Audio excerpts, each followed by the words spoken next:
All right. It is Friday, October 2nd, and after a 2-week, 2-month hiatus, Freehands Friday is back. Yay! Much So, reduced. what has been going on these past few weeks and months? Well, we're going to find out. And we are joined by all our Freehands favorites. Russell's here. Hey, Russell. Marcello's here. What's up, man? Greg is here. Sporting his sports reunion. Yeah. Dean Hiroshima Cart. made the scene. Dan, Hello. our man on the field, and Boaz. What's up, man? Cheers. So, Boaz, what time is it there? Did we ever get it right? I never like math. I do terrible with the math. 9 o'clock. Sorry about this. Well, now it's 10 p.m. 10 p.m. Okay. All right. So, where to start? I propose that we start with Japan, if that's okay. So, Greg recently had a trip out there. There was a seminar. So, Greg, I'd love to hear about some of the people that were participating or some of the people that you worked with while you're out there. Maybe give us kind of feel for what the trip was like and what you heard over there and what we can expect coming from our Japanese stick player friends. Absolutely. Well, first off, I can't say enough about just how great the scene is out there. There's so many good players, and we don't hear enough about them, which is kind of on me. I really want to try to get the word out more about the people who are out there playing. There are two gentlemen, Kevin Ramsey and Toshiaki Kanemaru, who are they run an importing business called Stick Japan Importers, and they've been building this whole community of players, scheduling events. Bob was out there last year, just kind of doing some impromptu things. And then they had a stick night down in Hiroshima. I think that was last year. And some great young players, some great players who have been at it for a while. And it's just such a nice, congenial scene. Everybody gets together and hangs out, and they study really hard. They're very serious. They get the instrument in their hands. And these guys, they're like very mild-mannered guys. And then they put the stick on. And there's this guy named Yukihiro who is just like, he's this very kind of quiet, mellow guy. And then he puts the stick on and plays, and he's just like, and he's playing my tunes faster than I can play them, twice as fast as I can play them. And then he stops and he's like, so it was a different kind of a persona, And Toshiaki Kanemaru is a great player. He's a full-time stick player. That's his gig, and which is. What kind of stick does he play? He plays a railboard and SG-12. So Okay. he has both of those. Okay. And he put out a record a few years ago called Human Feelings, which is a really nice record. And on that one, he played grand, stick, and alto, I think. But he's since gotten himself a railboard and the SG-12, and he just played the railboard while I was there, and it sounded great. And then Kevin Ramsey, who is he's an American, and he's lived in Japan for like 20 years, and he lives in Hiroshima, which Americans have like one perception of Hiroshima. It's the place where we dropped the bomb. Right. But I got to tell you, Hiroshima is an amazing city. It's a beautiful city. It's very walkable, very pleasant. A lot of rivers and bridges, and it's only like a couple million people. So it's like the 10th largest city in Japan, but an amazing place. Did you go to Peace Park? Yeah, went to Peace Park, and that's a very moving experience. And then it was a holiday week called Silver Week while I was there. They have Gold Week in the spring and Silver Week in the fall. And so we went to this island, which I'm not even going to try to pronounce it because I'll mess it up and embarrass myself thoroughly. No, you must. You must. Well, but honestly, my brain is addled and I can't remember. Okay. Mia something. But it's like the biggest Shinto shrine in Japan is there, and there's all these little deer walking around. Like you know how some parks have pigeons and squirrels. Well, this park has deer.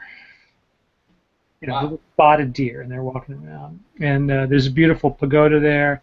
But just you know, because it was a holiday week, it was just like thousands and thousands of Japanese people and their families out, you know, being tourists, which you know is not something that you get to see every day either. So I really had a great time over there.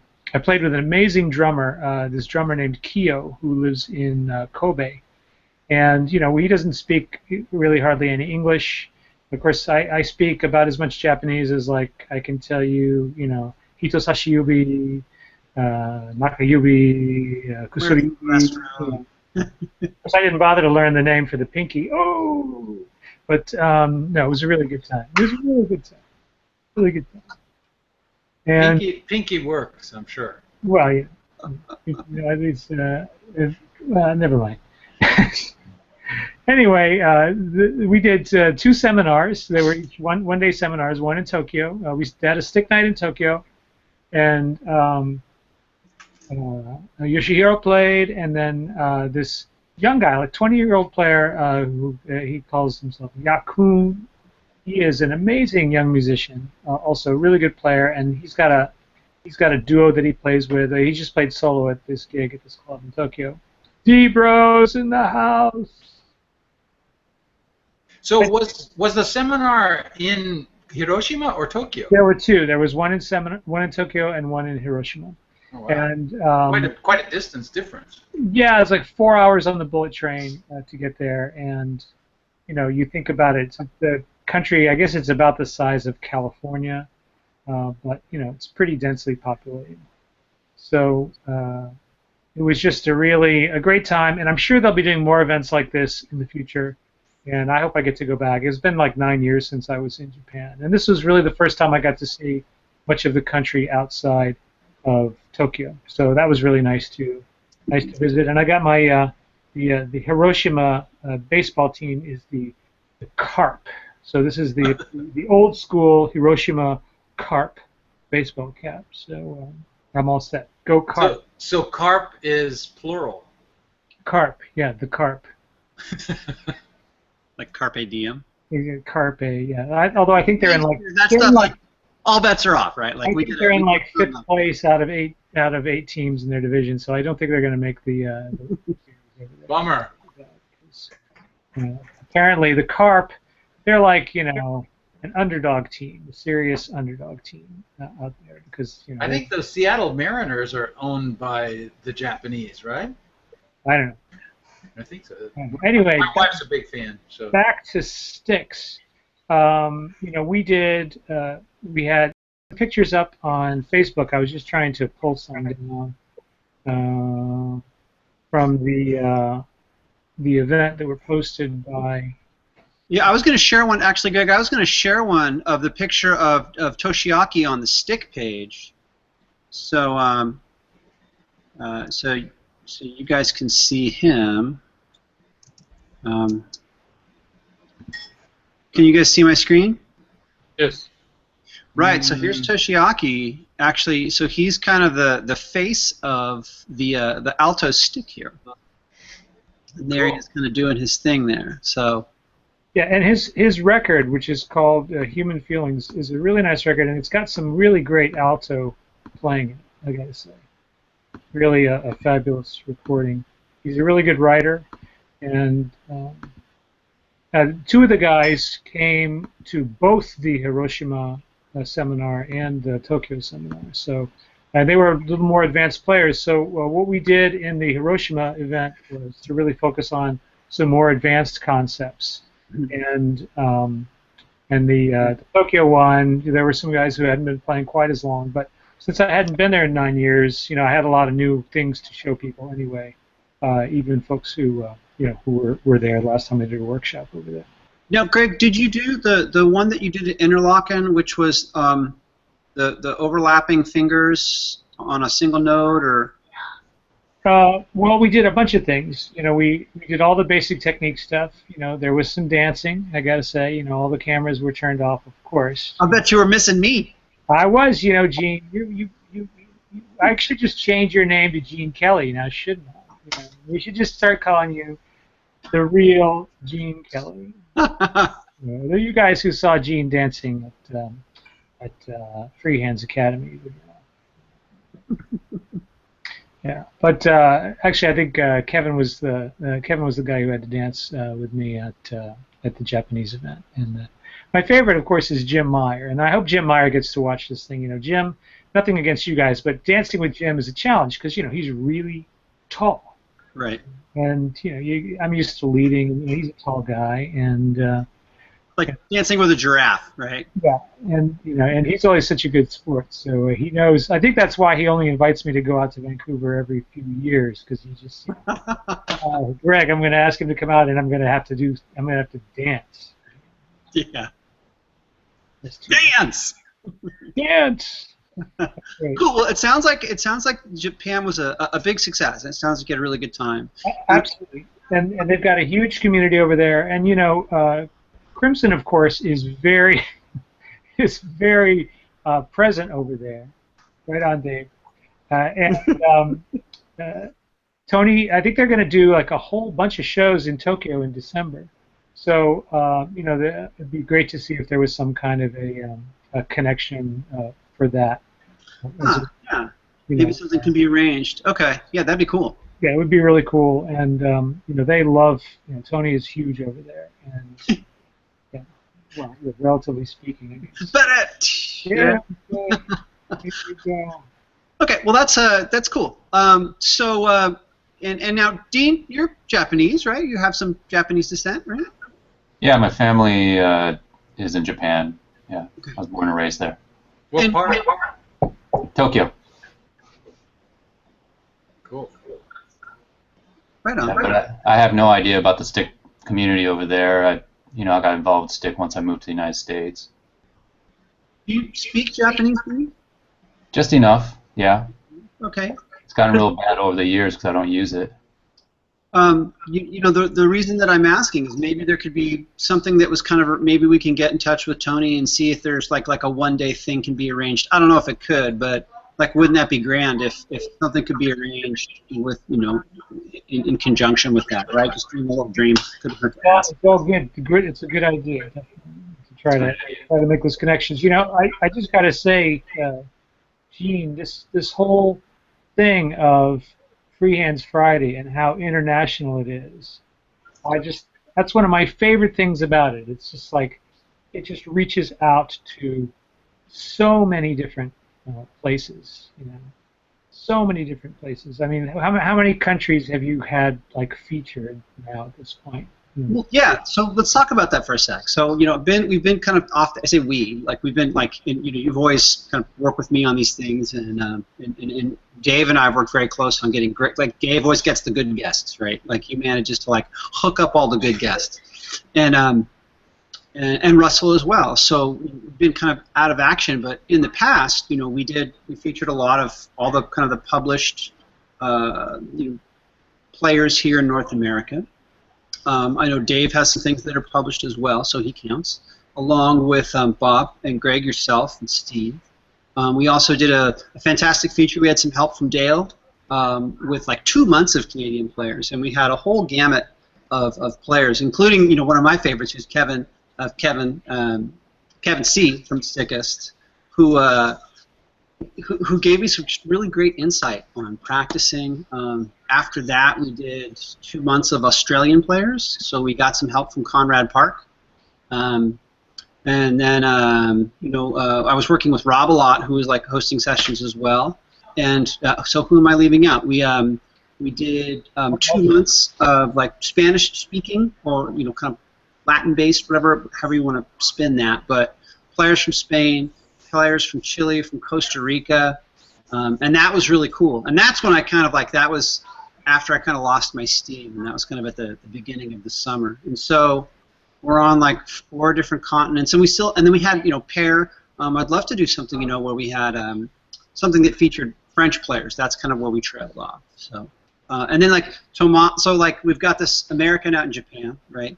And then we've got Dan and Boaz from American and Israel, respectively, out in Spain, which I thought was really cool.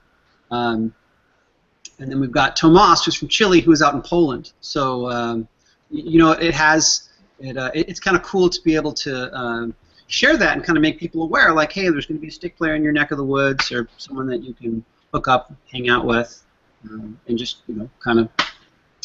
Yeah, you know, there's so many groups on Facebook now. A lot of them are regional, you know, or country specific even. And I know people kind of spill over into various groups. Like, you know, there's one, Chapman Stick Japan, you know, Italy, UK, Australia. There's different tapping ones in like Quebec and Singapore, and you know, so there's lots of ways to get connected with people if you are going to be in another one of these countries, and you just want to be very specific. You know, there's a couple from Argentina. There's a stick circle down there. That's there's right. also, Chapman Stick in Espanol.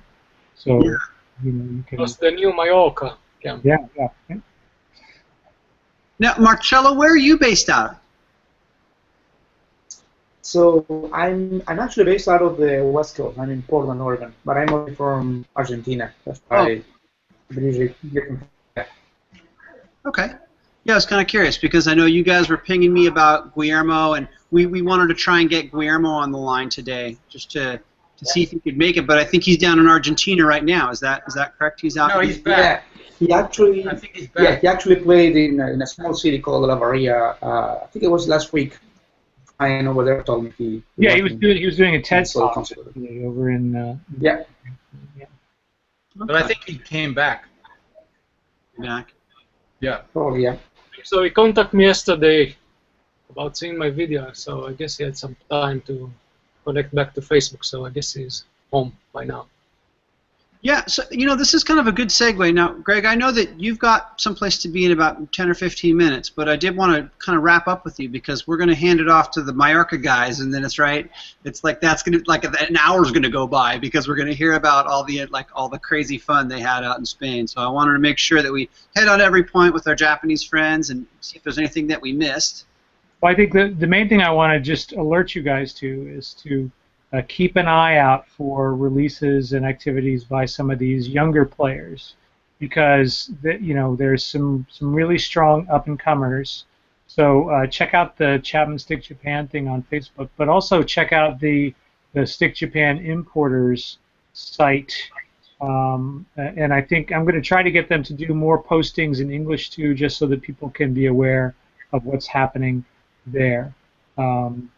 And I'll do my best to really get the word out about the music that the Japanese players are making too, because anytime you get a scene where you get this kind of symbiosis, players getting together doing gigs, you know, there's a 2-hour concert on YouTube of the last Tokyo Stick Night, not the one I just did, the one that was before that, and there's some amazing playing on that. So please check it out.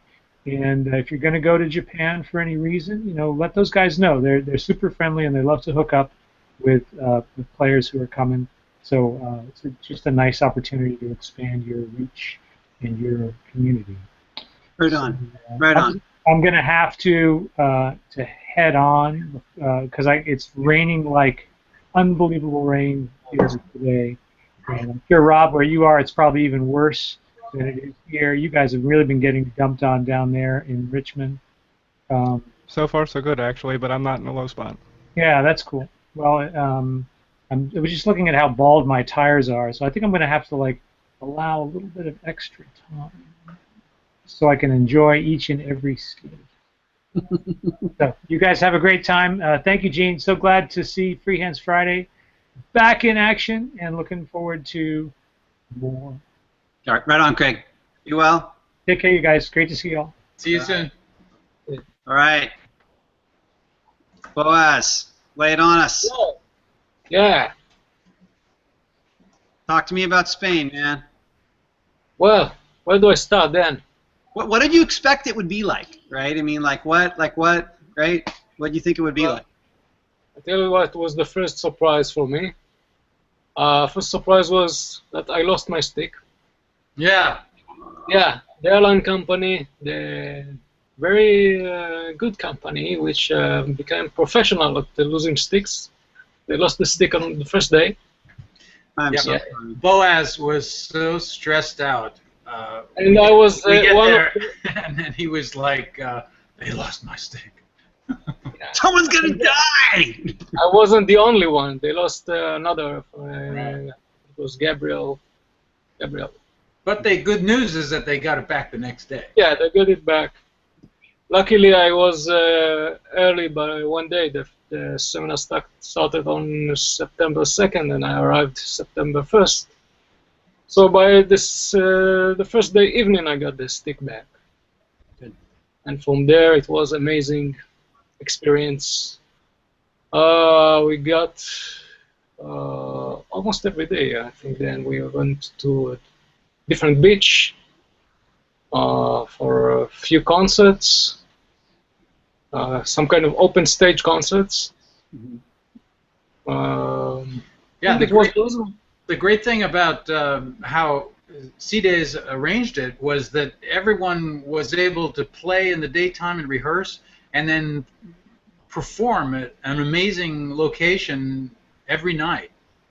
They carted the whole group, almost 40 people, to the most beautiful locations that you'd want to see. It was just amazing. It was one of the largest seminars. Yeah, we were about 40 people altogether. Well, it's good. This kind of arranged and spontaneous performances altogether. I mean, don't know how much was it on the arrangement viewers, and some was just spontaneous combination between players from all around the world. We also get some tourist attraction at the, what do you call it in English, a cave, Stalactite. Right. Yeah, we toured a cave, just like Carlsbad Caverns, you know. With What do you call it in English? The stalactite? Stalactites and stalagmites, stalactites and stalagmites. I forget how you pronounce it, but it was pretty amazing. And they reminded me of sticks, all these things going up and down. So I wasn't going to take any footage, but I decided to shoot some of it because there was a parallel there. You know what was really fun to see was and you know, early on in conversations that I had with Guillermo and Treo and Yannick and Yuen and Diego is you know, they're like, there was less emphasis on this kind of like scholastic approach that I had taken to the Free Hands Academy. They're like, you know, like, we want to like just get together and play. And I was like, well, don't you have like a topic, or, you know, like, who's going to lead the class? And they were like, no. And this, like, I was like, maybe it's the translation. But there has to be a teacher. And they were like, no, there doesn't. And I was like, You know what? Well, okay, it's your party. Yeah, every day started when I asked who's going to teach us today, and they're always And correct. man, There's no teacher. We are sharing. that's a really cool approach. I really liked it, and for me it was a brand new experience, because like for me it was like, well, you know, the Free Hands Academy only uses published authors, you know, and that's the, you know, the criteria and this, that, and the other. And it was just kind of like, hey man, why don't you lighten up? Why don't you let everyone have an opportunity? And so it was just enlightening for me to see that kind of different approach, and it was very like communal, and it just was very inclusive, and it was just kind of exciting to see it kind of unfold. And who is it, Bruce? Bruce from Australia? Yeah, Bruce Jack. Yeah, he had great pictures and he had great updates, and that's kind of how I was kind of like living through his, you know, like Facebook kind of stream. And so Yeah, I think he was the first to arrive there, so we had the trip to the other cave there. I think it was 2 days before the seminar. oh yeah, He came there. yeah. And he liked to take a lot of photos. Sorry? Definitely. And he liked to take a lot of photos, Oh yeah. even Yeah, more than me. Yeah, so if you aren't aware, so let's see, I'm trying to think of which site. It's probably up on a number of the Facebook sites. but there is a fantastic video. And Boaz, maybe can you drop the email or rather the URL in the chat here, because some of us aren't on Facebook. Yeah, it is open. Yeah, and so that'd be kind of fun to share. And then, there it is. For those who will survive this 43 minutes, well, there's a test. The goat, the red. If you saw your name at the credits, then you'll really survive this whole thing. So let me ask you this, Dan. Yes. Talk to me about the video when people got to see the documentary in process. What was that like? It was great. I put together a 20-minute cut, which was a message from Emmett. A few days before I left, I was supposed to shoot it a little earlier so I could have more time editing it, but Emmett pushed me back all the way till Thursday, and I left on Monday. So we shot at his house on Thursday. I wanted to make sure I had a message that, since Emmett wasn't going, that he at least had a personal message to the people who attended at Stick Camp. And so we shot at his place, and he gave me a lot of pretty cool things to work with, but you know, it takes a while to edit. So I had to get it all together by the time I was practically late for my flight, pulling all that stuff together. But it turned out great. And he tells the story about Stevie Wonder coming to his house and playing, jamming him with him for 2 hours. Stevie Wonder came to Emmett's house? Yeah, that's on my cut, and he came to Emmett's house and jammed with him for 2 hours, playing the harpagee. Oh, because cool. Stevie Wonder plays the harpagee, and he wanted to buy Emmett's bronze plated, whatever they call it, zirconi. Oh, so this was recent. Yeah. So he's all intended on purchasing that. So that's the latest news. And so not only that, but there was a lot of stuff conveyed, like Emmett's European connection as a child, and our family's European connection and influence. And one of the reasons why the Stick has grown into Europe is because of Emmett's focus on Europe culturally and musically, and there's a lot of stuff there, and I just wanted people to be able to see him. So I played that before my 42-minute work in progress, and it was a packed crowd. Everybody, it was a darkened room. We waited way till the last minute because I had to. As soon as I was finished, I had to run and pack, wake up at 5 in the morning to be on my flight back home. So I didn't get much of a chance for Q&A over there, unfortunately. That was a little frustrating, but it was wonderful. Just a great group of receptive people. And you brought up the point of the instructions, but in my point of view, I was shooting every day, and I've got like 500, over about 600 gigs worth of material now to work with for the documentary, all with Stick Camp. And well, good luck.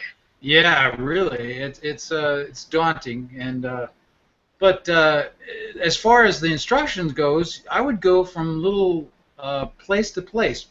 People would break into groups, and each group was taught by a senior person.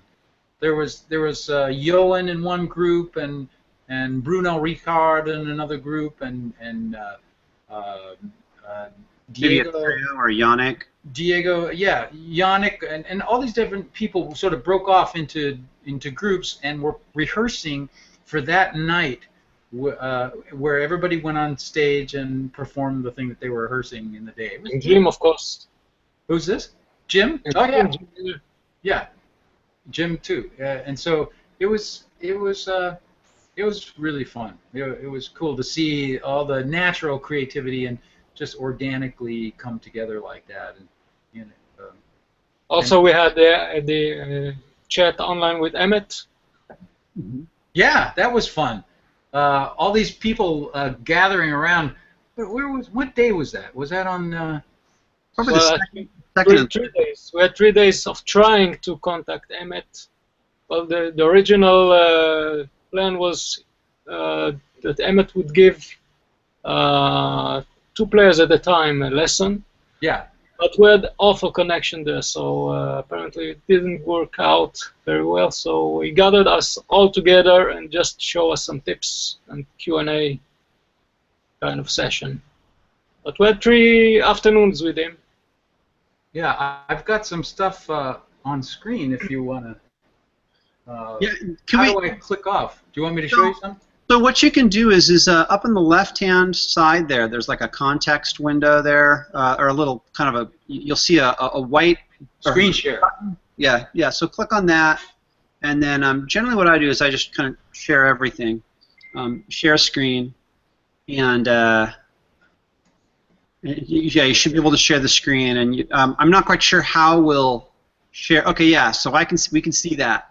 Oh, there's cool. There's Jim. All right, check this out. Here, wait. I'll just. Okay. I'll I play see this. here. Here's us watching Emmett. Yeah, this is watching it. Okay. This is like these videos, where people like watch a show, and it's like you watching them watch the show. Like, what is the fascination? But now that it's like stake players, like I am genuinely interested. Yeah, check this one out.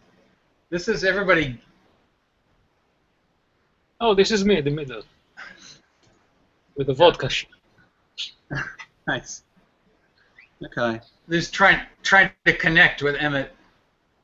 Yeah, I kind of sensed that it would be very challenging to do, just because It was a tough connection from Emmett to Majorca, but from Majorca to Emmett was not so bad. Okay. Yeah. Yeah, well, we've got crimson shirts there. We've got big beards. We've got like the vodka shirt. Like, The big beard is Boris from Russia. really? Oh wait. Yeah. Well, it looks like despite kind of the casual appearance here. Oh, now is that a tray over on the left side there with the glasses and the beard? Who? On the left. I don't say That's Treo in black. Okay, got it. Okay, yeah, he's like a guy that I've like chatted with. We've done like Skype chats. We haven't done video chats, but it's like same thing with Yannick and UN. We were talking for like 3 months prior to the gig, and I felt kind of bad. Like my part was like, hey, secure Emmett. Like Emmett's gonna come out there, and then Emmett, wasn't able to come out, and was like, hey, sorry guys, and then all the Americans that were going canceled, right? So I'm like, hey, sorry again. And then the thing with Emmett, came time for Emmett to do his thing and step up, and like connection didn't work, and it's like. Check out the. This was a harbor on one of the places where we played. Oh, look at that. Just a really beautiful area. Yeah. If you weren't jealous yet, like now you can officially be jealous. I was setting up some stuff. Where is that? I've never been there. That's Cala. Was I there? Cala. Porto Colón. Yeah. That was Porto Colón.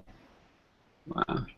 That was on the city. Most of the people were in the concerts, and I ran off and looked at the harbor while people were setting up. Beautiful. Got some shots, right at twilight, I think. Very nice. I mean, there's some amazing, very very beautiful streets that people. So everyone knows, like Dave Roski is absolutely doing his absolute darndest to make sure, like, that we are all laughing. Okay. So let me take just a quick reprieve here from Majorca, which sounds like just a resounding success. And this is what's the word? I mean, it's like Guillermo's very serious about these events, and he's such a good planner. And I confess, I was a little bit concerned. I was like, oh, it's going to be Guillermo, and he's going to want to, do it all himself. And then at some point, we tried to include, all the other guys, and they all kind of were like, Guillermo knows how to do this. He's done it before. He's the most experienced. And we just got out of the way. And It's like he's been in 5 places at the same time. I don't man, know. he hooked it up. He made it happen. So big tip of hats to Guillermo. And I'm sure there were a lot of people that actually kind of put their back into it. And that's been my experience with stick events, is that you have to everyone wants to help. So you just have to make sure that you give good direction, because everyone wants to help out and be a part of it, right? It's So fantastic. from the start, he had help from Yannick and UN?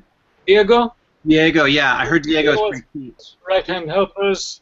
Yeah, Diego is amazing. Yeah. He That's- did so He's much. local, he lives there. Yeah, he lives there, so that helped.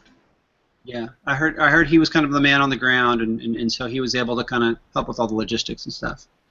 So let me Dave, I haven't really had a chance to check in with you. It's been a while. So what's going on in your neck of the woods, other than just Well, we're experiencing this extreme darkness here. No, I'm just kidding.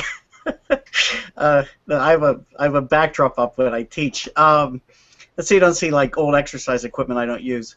The actually, Greg and I talked, and actually, Kev C from Canada. It's funny you should bring him up. He would like me to post more, and I mean I post, spoken word, but I have he would like to see, I guess, me play so he could steal things, So he's good. He's like these Japanese guys who will play it better and faster, right? That's right. so Greg kind of asked me to do a couple of vignettes, which I think is what, oil, water, a little bit of Dijon mustard, right? Isn't that So Vinaigrette. so I'm gonna try to put a couple of those things up there. Thanks, Dan. And I have a couple of other, I always try to put a good positive spin. Good things are occurring. Stick to it is back in the saddle again, which I'm very happy. Mike and I did a couple shows recently to very, very big accolades, and which are probably going to lead to more gigs. It felt really good to be back there and for Mike and I to perform. There was video shot at the Pittsburgh seminar of us. Dan, I wish you would have been there. Unfortunately, Me too. somebody took it. Jeff Philippos has it. It's on a camera somewhere. But it was a really good performance, so that you could see the synergy with how Mike and I, do a duet. I've been kicking around. I'll just kind of reveal this here. I'm thinking about doing a couple real short videos to play snippets of songs that are popular, so that whenever someone comes over your house and say, "Hey, play something," that to me, I found in my musical experience, that was the biggest feedback charge for me, because if you play something esoteric like "Knots" by Gentle Giant, they're going to go, okay. But if you play "Stairway to Heaven" or maybe a little bit of "Freebird" or something like that, all of a sudden say, "Hey, man, that's great. You're doing good," and I think that's really a plus. So I'm thinking about starting a hello, welcome. I think we're starting a series.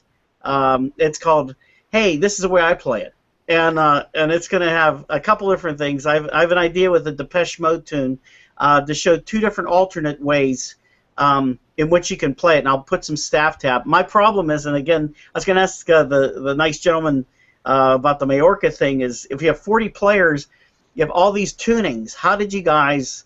What did you do? I've been at these seminars for many years, and it's like you go, okay, let's find your C, and you go, you go like this, and then everyone goes from there. And is that how that happened? Is that how you guys got together?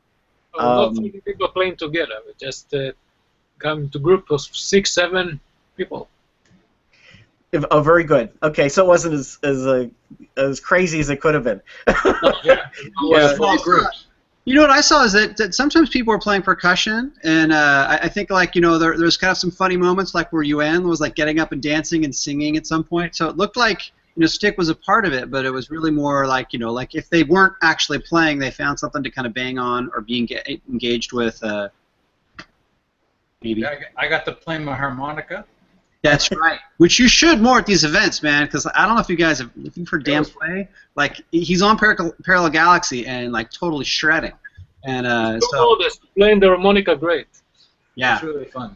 I enjoyed it a lot. And can I show you something about speaking of non-stick performances with? What have you got there, Dave? Hold on, Dave, what have you got there? Yeah, there you go. I just did a lecture at Penn State for the world music class, and I try to incorporate some cool percussion instruments into it. What I do is I have a collection over the years, thanks to my parents who are since passed. I asked them whenever they would go somewhere, I said, buy me something. And so they'd bring back like a guiro or a torpedo or something. But this is a udu drum. It's ceramic. It's from, let's see if I can get it in the picture here. Yeah. There we go. And it's really cool. What you do is it's, you kind of can tap on it. Get that kind of a sound, but you get this like,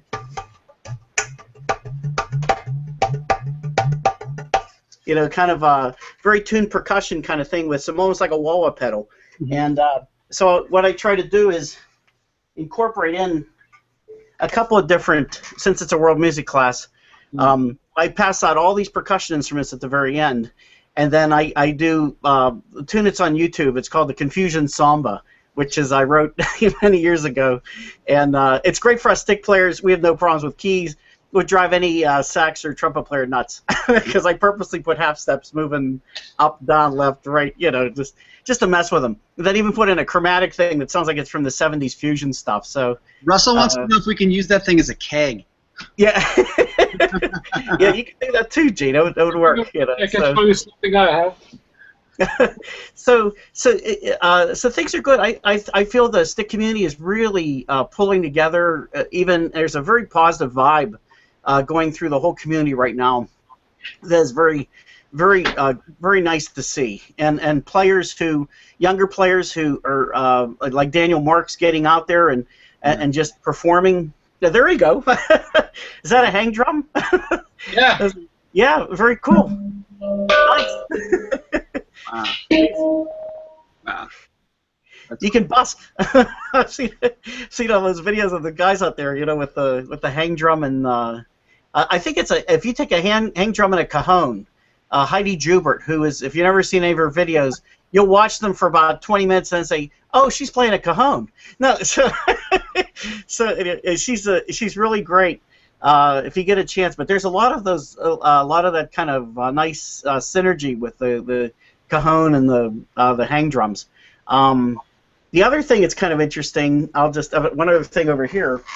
I always have these do-it-yourself kind of things. Well, building all those holders, I ended up, I have a real stick stand that I love, that I take out, but I hate to undo my gig bags.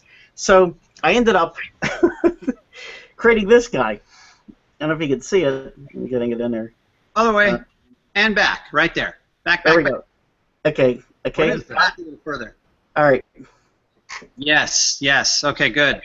All right. Give us a sandwich profile there. Yes, I like it. Okay, cool. Okay. So what it is, it's just a little bit of felt on the inside here. And instead of digging into the wood, I had these leftover triangles. So I just kind of put them together. And then on the back, I'll show you the back. Okay.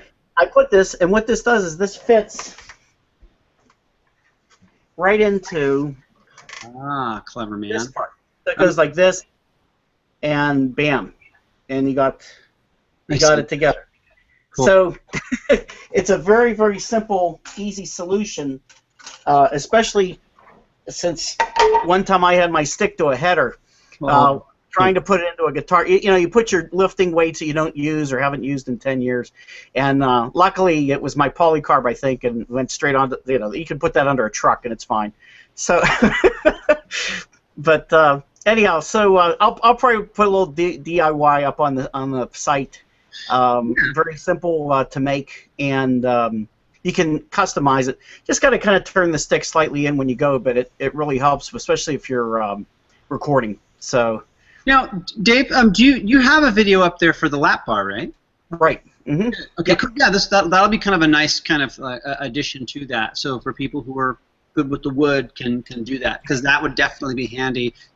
Guitar stands like $14 at Guitar Center, right? Those are easy to get. You've got like 10-15 minutes. It looks like you can make something like that. Get the proportions for it, spin it out. Good. Well, I'm glad to hear that the lecture went well too. It sounds like that was good, and I loved seeing that up on the Stickist. And Yeah, Also, Guillermo had a solution for this as well. He has the same kind of idea, but instead of putting on, he's put some kind of cloth on the two bars. mm-hmm. It just works. A really heavy piece of cloth. Gotcha. It just works. Yep.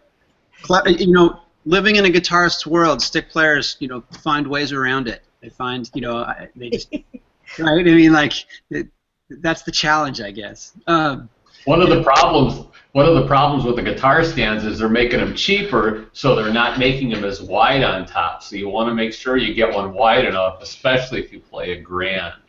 Yeah, you got to measure the weight. Yeah, that's a good point, Russell. Actually, I got to give a little bit of a tilt when I go in, and then I open it. You know, so it's. But yeah, you're right. It's like one of those. You know, just won't fit there. You know, and it's that old limerick about the. Oh, never mind. Anyhow. No. Dave, it sounds like things are going well. I know that Dan wanted to show us a video, and then I also really want to talk to Tomas, who got to go out to Poland. So, Dan, did you have something that you wanted to share with us really quickly? Oh, yeah. Based on what we were talking about, like other performances, check out this video for Diego. He played one of the most magical moments of the seminar. Wonderful to be able to get sound. Yeah, see if we can get this. You can play any instrument you can think of. Really? Yeah, we can see it, but we can't hear it. Wait a minute. Let's see. Oh, check this out. Ah, I did see some pictures I love of this that. instrument. Yeah, there's a short part on my clip is playing with it. Can you hear that? We can't hear it. You can't hear that? No, we can't hear it. So there's no audio. You can't hear that? Oh, bummer. Can't hear it. Scheist. Oh, well, it really sounds great. So. Well, at some point we'll look forward to some video from you, right? Right? Just like. Yeah, I'm sorry. It doesn't have to be like magic, Hollywood magic, all right? Like, just, right? Throw it on up there. We want to see some video. We know you're good. Short part in my clip, which is playing this instrument. Yeah. Okay. Okay. But what's Diego's last name? I don't recognize him. Blanco. Okay. Yeah. He's a photographer. A professional photographer, and he was constantly busy pulling the thing together. And he did a lot. That's right. That's what I understand. Is he's kind of like the Spock of this whole operation, whereas Guillermo had done a lot of kind of the high-level stuff, but Diego had helped to secure the accommodations, the DPD, the food, the day-to-day stuff. So big, also tip of hat to him. A big, just like a fantastic victory for the stick community to have guys like that who really have their act together, that are passionate about just be doing it. They'd be doing it anyways, right? So. Yeah. You know, hopefully they'll get a big tax write-off for that as well. The level of energy was amazing.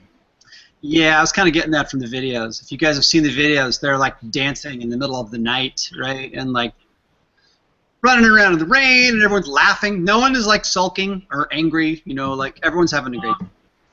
There were animals. Yeah, I saw goats. Yeah, goats, sheep, horse, one horse, cats, dogs. Yeah, elephants everywhere. Chickens. There were no elephants. Every morning I woke up, saw Dan recording the chickens. Yeah, I got some great chicken sounds. Every morning we got woke up by roosters.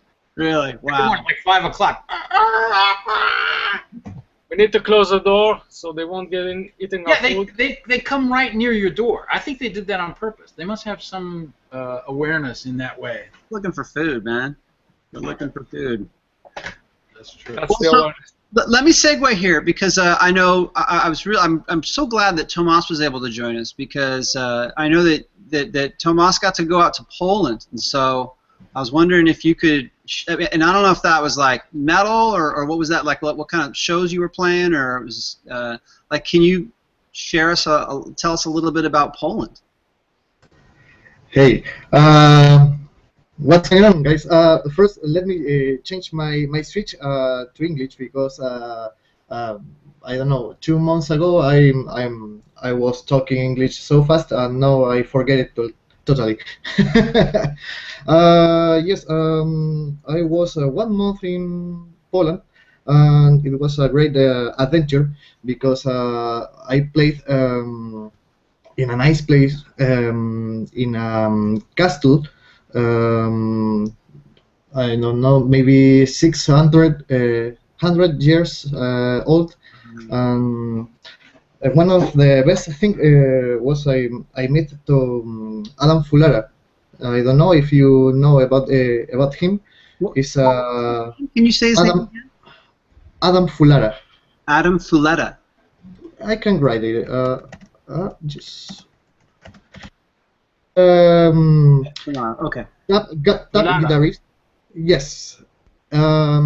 He plays not stick, a double neck guitar. Oh, okay. But I was at his home, and we talked a lot. And he told me about his point of view about the tapping, why he's not using the stick and double neck guitar. So the reason is, I think is good to talk about it. The reason is he think stick is like a piano. You know, a lot of notes, so low, so high, and he likes Bach a lot. I know, I understand. Is there in Europe, classical music is the folklore, the folk music, so it's natural. So he think, okay, Bach use an organ, 2 keyboards, and in a keyboard you can cross your hands in the same octave, in the same notes. You can play in that way. So he told to me, in the stick, you can do it, but it's more open. The so low notes, so high notes. So he preferred to play in double neck guitar because he can do the same like the organ. Sorry for my English. No, it sounds good, Tomas. I can totally understand what you're saying, and I can relate. Okay. To it. Makes perfect sense. How the stick does cross over a little bit, but it's more it's its own unique instrument. The way it Yes. like a very specific way that you play it, as opposed to a double neck guitar. And I can see why he would want to approach it that way. Yes, and one of the best thing I ever seen. Okay, he can improvise improvisation on jazz, but using cantus firmus. It's a counterpoint technique. He can do 2 melodies, but improvising 2 melodies at the same time, like Bach, but playing over jazz. Wow. It's great, so awesome. I think I've seen videos of him, and he's yes, very intense when he's playing, right? Yes, yes. Okay. Yeah. One thing to point out, just for the heck of it, is that somebody could take a grand stick and tune it like 2 6-string guitars, yes, and have the exact same feel that he's talking about. And I'm not putting down what he does because I've heard him, I've seen his videos, and I think it's great. It's just another option. Yes. There's another guy who plays Scarlatti pieces. It's, awesome. Was he a guitarist that was playing Scarlatti out there? Was he a guitarist? Guitarist? Adam was playing Scarlatti as well. No, a stick player, a stickist. Oh, there was another stick player from Poland? Yes, yes. Oh man, that's cool. So you got to meet a bunch. Of different people. What was the event or the band that you were playing with? I'm sorry. When you were in Poland, was there a gig or there a show? In a jam session, because when I talked with Adam when I was in Chile before the trip, he said, "Okay, I don't have concert, but on Saturday we have a jam session here with my students. He had school, music school. I and my students and me, we are preparing a jam session in a nice place, that castle I told. So if you want, join us. You can stay at my home a couple of days. Okay, great. Cool. And then playing out and talk, all day, 2 days, and then the students, guys between 16 and 20 something years old, say, oh, this guy from Chile is cool, he plays bass too, and blah blah blah blah. Okay, maybe he can come here to the city again. And they call to me, hey, can you join us to a little musical party? And then I went to that city, and that was great because I was alone traveling between the cities and talking Polish. Right, talking Polish. Polish is so hard, and I know only 2 or 3 phrases. I don't speak English, but in Polish. So nice. People understand. Yeah, you right. Like being from Chile, you talk with your hands a lot, right? Yes. Like you do, right? It's not just Italians, right? A beer. Nice. Well, it sounds like the trip went really well, and it was great. And I was thinking about you, like while you were out there. I saw a couple pictures, but it sounds like maybe it can happen again. There's like this Chile-Poland connection going on, and maybe we can get something going on out in Poland, or hopefully, they can come out to Chile or something like that, right? Yes, of course. Spend some time on the coast, right? No, with Alan, we are good friends. Cool. Well, it sounds like it really went well. Rob, I haven't really had a chance to check in with you. Like, how is everything going?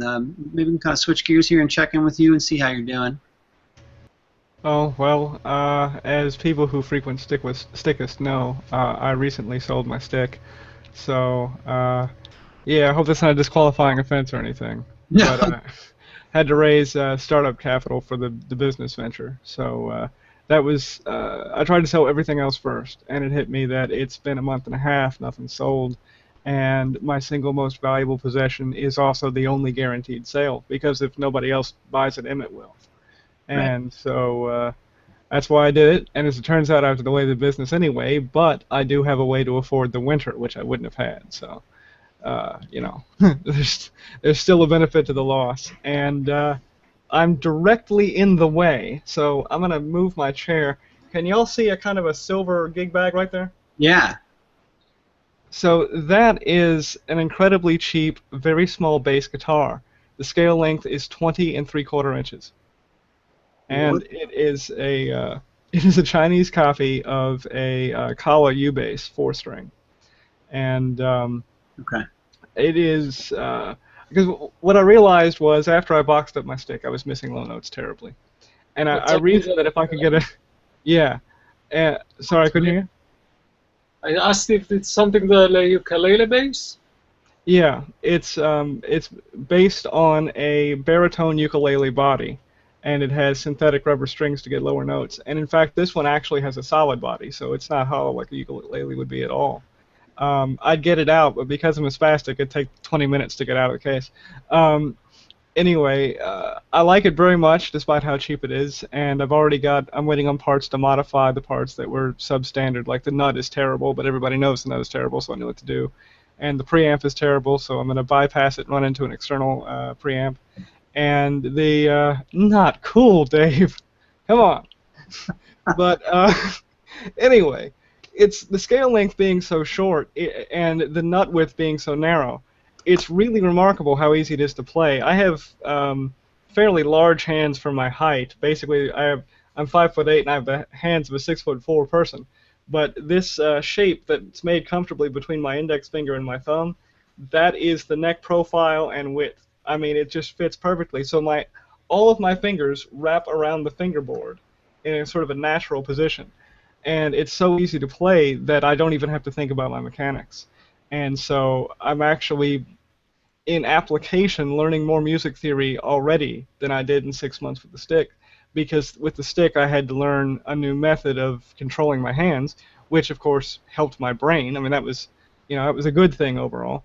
But what I realized is if I could get a cheap enough bass that I could use the bass to learn low end, use my prototype guitar, which will be assembled soon, to do high end, and then I'm still getting that sort of full range composing practice for when I can afford a stick again next year.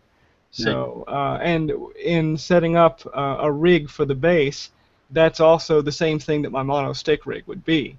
So when I can afford a rig for the bass, that's also the starter stick rig, and I may only ever run mono, because as much as I would like unique effects on each side, the more time I put in with my railboard, the more I realized that running mono would allow my left hand to be more of a cheat than a truly independent voice, which I think is pretty much how it's going to work out. So much build-up, we need to see it. Oh, okay.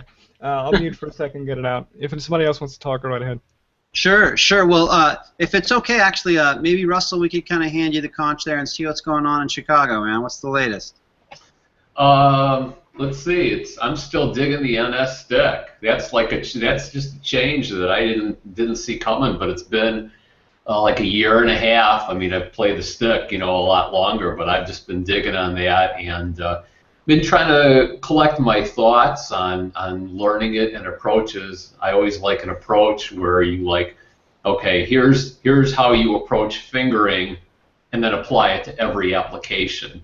Rather than here's how you finger this and you're done. It's like I kind of want the approach of teach a man to fish, right? So I'm trying to kind of note those things down and just I don't know, just. That's kind of my way of getting into it and solidifying my thoughts and approaches and stuff. So yeah, it's some things I noticed with the NS when I played it. I'm not quite sure how to put it into words, but when you're playing stick, I'm trying to think if I can do this. When you're playing stick like this with the NS, you tend to have it down a little bit more, and maybe Dean can comment on that. So I know that took a little getting used to for me, and so. It didn't. I mean, I went back and forth and I played with strap height, and now it feels so natural that I actually extended the neck strap on my stick so it would lean over. It's not leaning over like a guitar, but there's kind of a happy medium depending on what you're trying to do. The other thing that's really cool about the NS that now I miss in my bass is the NS is held more toward the right if you're a right-handed player. Like when you play a guitar or a bass, it's way out here. It's like, hey, why don't we just put it more in the middle? No, it's not in the middle, but the NS hangs more like that. And so that, with angling the neck, means you're not way out here doing this. You're, it's a happy medium, but it's kind of nice. Well, it'll be nice to have some more kind of. I really enjoyed your article on the NS a short while ago. It was very informative, and it talked about just some kind of differences in the various different versions, and just I think there were ultimate like pickup configurations that you were talking about and stuff like that, right? I mean, it was just a little rewiring thing that gave you some more options. Yeah, that was pretty cool. And I had this conversation with Brett Bottomley, who I think has had 3 NS sticks and sold them all. Really? Why? He's a 12-string guy. I mean, he's got like 4 sticks, right? But I mean, we at the first Free Hands Academy, he's like, oh, the NS. I was like, what? He's like, I just get them and then I love them and then I leave them. So we both had this laugh because stick players, they look at the NS and they're just like, oh, it's like.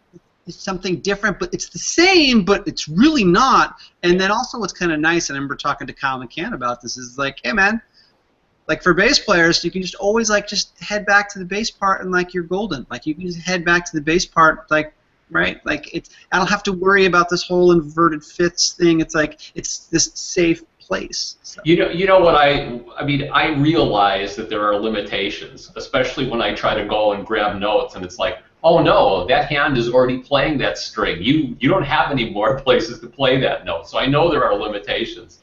But there is something in my mind that just clicks and is working with this continuous expanding set of notes as compared to the two. And like I said, I know it's a trade-off, but right now I'm just really digging it and focusing my attention on it.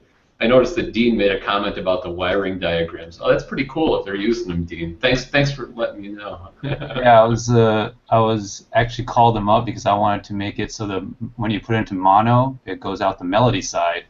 And so I'm talking with Gary, and he's like, "Oh, check out Russell's article. He's got a great diagram. Just flip these wires and it should work." And I'm like, Cool. "Do you have a diagram?" And he says, well, it's all just handwritten. It's all scribbles." That's great. If I could contribute that much to them, that's perfect. Yeah. Send them a picture of the napkin it's like scribbled on, right? I mean, probably how we all got here anyway. So, you know, like. Right. So now, what's news up with you, Dean? What's going on? Not much. Last couple of months, I actually started a new job, so there's a lot of catching up on that. But you know, I have a life outside of Stick, believe it or not. But yeah, you know, that's been a new challenge for me. But I'm playing every day. You know, I'm always tinkering with the different setups and everything. I have you know, putting in new equipment, changing it all up, but I'm trying to get some recordings up and writing songs, hopefully before the end of the year or something, so that you know, start putting stuff out there. Do you have a YouTube channel? I think you do, right? A YouTube channel? Yeah, it's just a small one right now that I put up a few tunes on. You know, I would love to see a rig rundown on your rig to see how you kind of have that configured, because I think that's a really great way to go, is just to have your pedal board and be able to just run it into the house, just run GIs. I'd love to see how that was. I mean, you've explained it to me each time I've seen it, right? But it's really cool to see it kind of broken down and talked through, because I've started to really enjoy those kind of rig rundowns. I'm not using the H2500X anymore, so I'm more open to, you know, like an actual pedal board, right? Yeah, I actually moved away from the X3, the Pod X3 that I was using, to a TC Helicon. It's actually a voice processor, but it also has all the guitar effects and amp modeling. So I use that on the melody side now, vocal effects with that, and it's also got all of my backing tracks in it now. So because I do all my drums in a backing track. Cool, and then cool. The cool thing about that is that it automates your effect changes, like along to your backing track. So like I don't have to hit the pedal board for like turning on the you know, the high gain, or you know, the vocal effects here and everything. Everything just automatically goes when I want it. That is glorious! Wow. So it's all built into the tune. Yeah. And again, you know, once you consolidate things like that, yeah, it's such a great package. But again, you know, there's always trade-offs when you do that. There's you know, limitations. All these menus you got to kind of go through to get to everything. But once you dial it in, you know, it's pretty awesome. That's what was overwhelming with the HT500X, and I did try it for like a good long year, and then I was like, you know what, we're talking about different amp configurations and all these different parameters, and I found that I was getting noise, and I just was out of my control, which is why I punted on that. But if you find something that works, you know, I'm kind of courting the Touch Mix 8 right now, which is this QSC mixer, which looks pretty good. Yeah. So. Cool. Well, good to hear that things are going well. And again, like, if you know, I would love to see if ever you think to do it, like a rundown of your rig and just the way you're running things, whether it's stereo or mono. That sounds like a good idea. Maybe I'll do one. Yeah, that'd be cool. Awesome. I think Rob is ready to go here. What do you got there, man? All right, so let's see if I can get this entirely in frame. The lighting isn't so good. This is a transparent blue satin finish over swamp ash. It's got a maple neck and a rosewood board. It does have one advantage over the thing it copies, oddly enough, is it has 22 frets and the Kawa has 21 frets. But you want to marvel at something, marvel at the price. Now, first of all, I got to explain. You can tell, first of all, rubber strings, so normal pickups won't work. That's why you don't see them. It's got a piezo pickup in the bridge. Okay. It has a... I always ask myself, where do you get strings for these instruments? They're specially made. The the Kala U bass is made under license by a guy whose name I've forgotten. He lives in Hawaii, and he has a company called Road Toad Music, and he invented the bass ukulele. As far as I know, it seems entirely plausible he did because it's a strange concept. And so the strings that are used primarily are from his company Road Toad Music, and they're called Pahoehoe strings because they're named after a kind of ropey black lava that they resemble. And these are from an Italian company called Aguila. They're called Thundergut strings. And Aguila is another manufacturer of strings for these things. Nagila? Aguila. A-G-U-I-L-A. Not have an Aguila. Exactly. That's a great thing for a string, you know?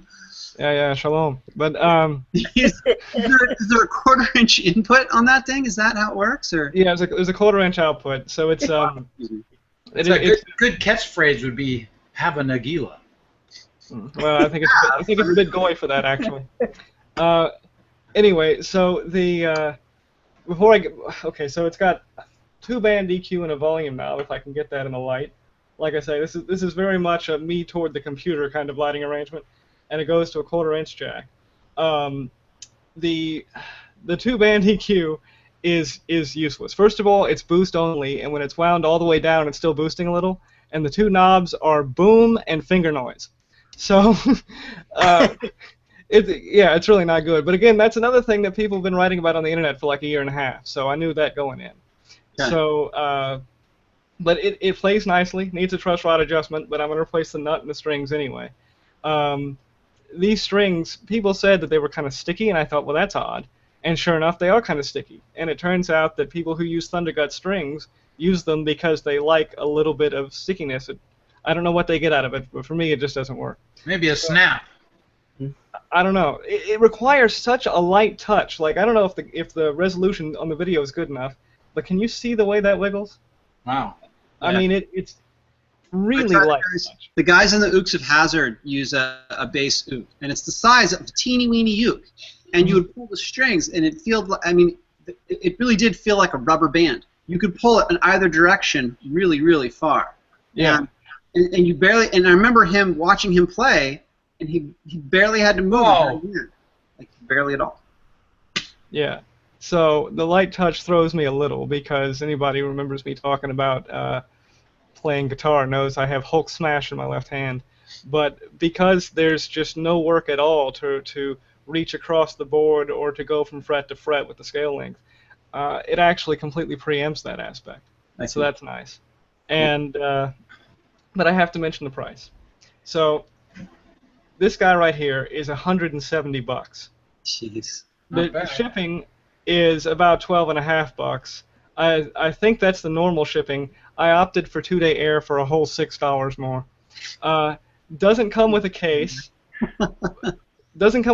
But Cordoba makes a baritone ukulele gig bag that it was like $27.50 on Amazon, and that's what it's in. And it does barely fit. It's one of those things where it goes great, and then you have to position the zipper just right, and then it's great again. But it does fit, and it's very nicely padded. So I gotta run you through real quick what this costs. So the base, the bag, a new nut that's a Kala nut because they sell parts. Mm-hmm. It's a Graphtec Tusk XL nut that's 4-string. The Pahoehoe strings, which are not cheap. The strings are like $25 a set. However, you change them maybe once a year. There's a debate on whether it even needs to be done annually because they take about 3 months to stretch into tuning. Right. I mean, there's nothing subtle about this. If I can get this, can you see how many winds are on those tuning pegs? Yeah. Yeah, this is not a subtle kind of arrangement with these strings. But anyway, so the nut, the strings, the bass, the case. Oh, and so bypassing the preamp. This piezo, like many other piezo pickups, terminates in a 2.5 millimeter male mono. And I couldn't find anything to work with that to get it to the quarter-inch jack. So what I did is I went on Amazon. I got a 99-cent, cost $4.50 to ship, mind you, but 99-cent adapter that's a 2.5 millimeter female stereo to 3.5 millimeter male stereo. So I'll just cut off the male and run the wires to the output jack, because all I want to do is accept the jack from the piezo. completely bypass the onboard preamp, leave the knobs and such in place because no one holes in the top, and then I'm going to run out to, I mentioned it a lot in my massive gear thread, but the FDEC Series 3 HPF Pre, which is a high-pass filter and preamp with a 10 mega ohm input impedance and a volume control, and it's got a 24 decibel per octave slope at 35 hertz and a variable 12 dB per slope, 12 dB per octave slope above 35 hertz, and you can sweep that. So if you just go all the way minimum, then you're 24 dB per octave at 35 hertz, and that's it. Or you can go higher, and you're 12 dB per octave somewhere higher, and 24 dB at 35. Really interesting. And so, because it normally has an onboard preamp, basically what I'm going to do is use the shortest instrument cable I can into that, and then I can do long runs from there. But you hold it up a little higher so we can see the output, because the image is okay, there we go. Okay, cool. All right. So right now it just goes straight into the mixer, because of course, well, I don't need to move the webcam. Y'all saw the thread probably. Yeah. But so right now it's the onboard preamp into the mixer, and sure enough, the boost only EQ and the volume knob and everything, the input trim is just ridiculously difficult to get right. Yeah. I've got it so that if I breathe on it just right, it doesn't clip. But you can't wait to bypass it. You need like a good compression for that, right? To just basically kind of like make sure it's not too hot, right, going in. Well, like I say, in this case, because the FDEC HPF Pre has its own volume control, I think that just bypassing this entirely should make it much more manageable. Gotcha. But the sound, I'm saying all these bad things about it. The sound really is nice. It has ridiculous bottom end, just like the Kawas do. Oh, I should mention. Well, let's see here. I left the cable plugged in. Let's see. Yeah, but the ones the cat. I think his name's Thomas. The guy with the Ooks. I mean, it was ridiculous. It's like that little teeny things like putting out, just like rattles your phalanx, man. It was really, really, really low, and it sounded good quality. And make a little video, Rob. Yeah. Actually, we're almost at time. Yeah. So see if you can get that thing fired up. I want to check in with Marcello too here before we go.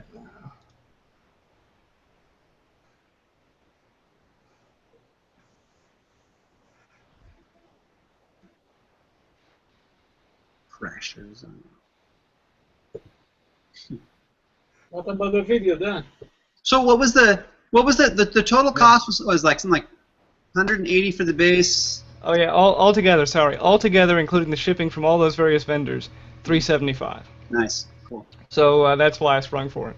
Okay. Now I'm gonna go ahead and I'm gonna dial in the settings here. Let me make sure I've got this right. I've got the channel muted while I'm making sure I got my input trim right. Okay. Okay, so if I unmute, now you should be able to hear the bass and me talking. Play it on us. We can't hear it. No? No. All right. That's because you have your headphones on. No. Hang on a second. That was my mistake. Well, yeah, we're almost at time, so I can see this being a whole other session. Oh, wait. I think I know what it is. All right, we'll try this.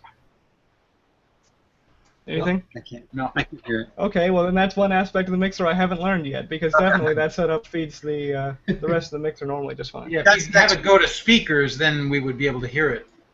Well, what it is it's feeding the same channel my mic is, so Windows should hear it.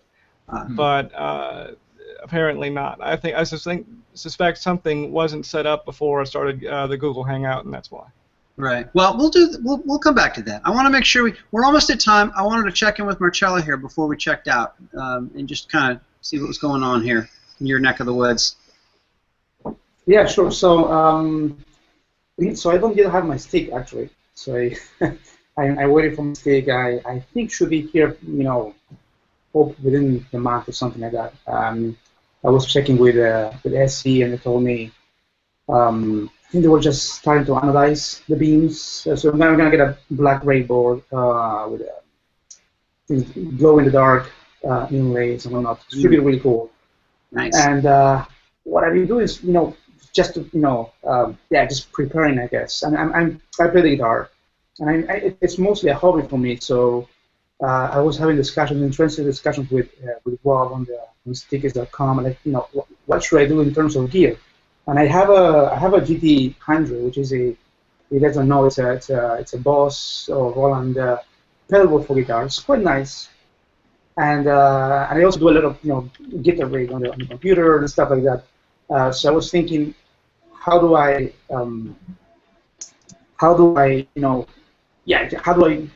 work that with a stick, And for the guitar rig, it's actually pretty simple.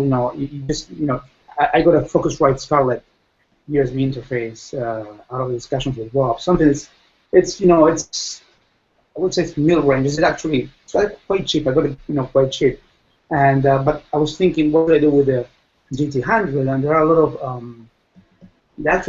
of threads out there on like people using GT100 or similar pedalboards for stereo instruments. And the trick is using the stereo, the send return on the pedalboard to do the emulating the second channel of the instrument or whatnot. So I was thinking, I've been playing with that and actually it works, but I want to play with, I want to try with a stick and see what it feels like. And what see if I can really run, What kind of stick did you have? So you've ordered a black railboard with white glow-in-the-dark inlays? Yep. What was the stick you had? Did you have a stick before that? No, it's actually my first stick. Yeah, and I just jumped into it. Like the first time I got in touch with a stick was around 299. I saw Guillermo Cides playing what I was writing in Argentina, and I thought, at some point I have to play one of those. And I thought, well, now it's the time, and I decided to jump into it and get one. I think I played my order like 2 months ago, something like that. Yeah, well, there's lots of great resources out now, which is fantastic, and yeah, I've been lurking in the forums for the past 3 months and such, so it's been pretty good. Yeah. A lot of the kinks in terms of the design. I mean, he'll set up, he and Grace and that whole team will be able to set up an older stick and make it sound just like one of the new sticks. I think Guillermo plays a stick that he's had for however many, 20, 30 years. It's like Superstition. Yeah. But the newer ones, certainly, I'm a fan of 36-inch scale, 10-string. Like all the pickups are good. I've been trying one of the passive 4s, but I think I might go back to the active 2. It's just a matter of preference. But we'll be looking for updates when you do get it back. We'd love to. Yeah, that'd be cool. Good. Well, good to hear from you, and I'm glad you're checking in here. I think that I know there's still so much to talk about, but we're at about 1 hour and 20 minutes. So. Yeah, if I can jump in real fast. Oh yeah. First of all, the rest of my news, I summed it up as best I could in writing on Stickist. It's about 1,400 words. It's in the lounge. The thread title is An Inventor's Story, or How I Learned to Stop Worrying and Sell My Stick. And also, real fast, I'll try and make one pass at the bass because I realized I forgot to move the fader.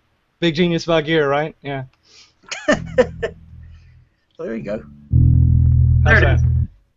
So, okay, I'm going to do it high to low open strings. Or, yeah, high to low.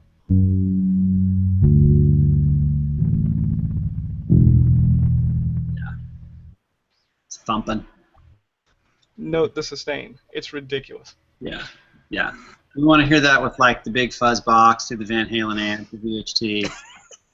Well, you notice it really doesn't do the whole, mid-range grind thing. It's very much a sort of acoustic sound. Nice.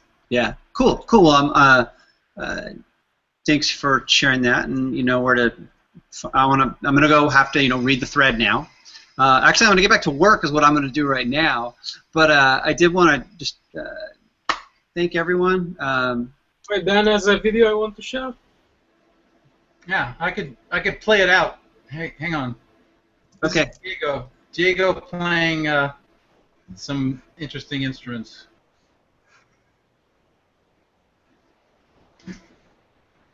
Am I on mute? No, it's all there. Oh, okay. Hang on. Here we go.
he has a whole bag of stuff there. That thing is pretty cool.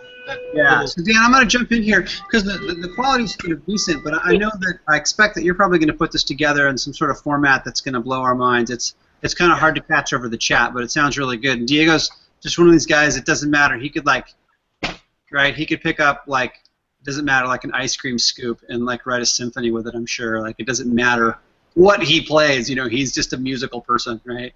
Yeah, it's pretty amazing what he does. It's magic. Yeah, it's fun to see. Cool. Listen, I'm gonna go back to work. You people should all go back to work as well. It's Friday though, so I'm super happy for that. And it's it's been a long time since we've all gotten together, but I'm so glad that we got to do this. We're on officially 3 or 4 continents now, across multiple different time zones. It's kind of like a dream come true, and I'm looking forward to. I suppose what we'll probably try to do is maybe do it once a month or twice a month, but I'll make sure to give everyone more notice, and we can get more updates and. I guess on that note, happy Free Hands Friday, and I hope to see you guys again really soon. Happy Free Hands Friday, everyone. Happy Free Hands Friday. You guys. Bye.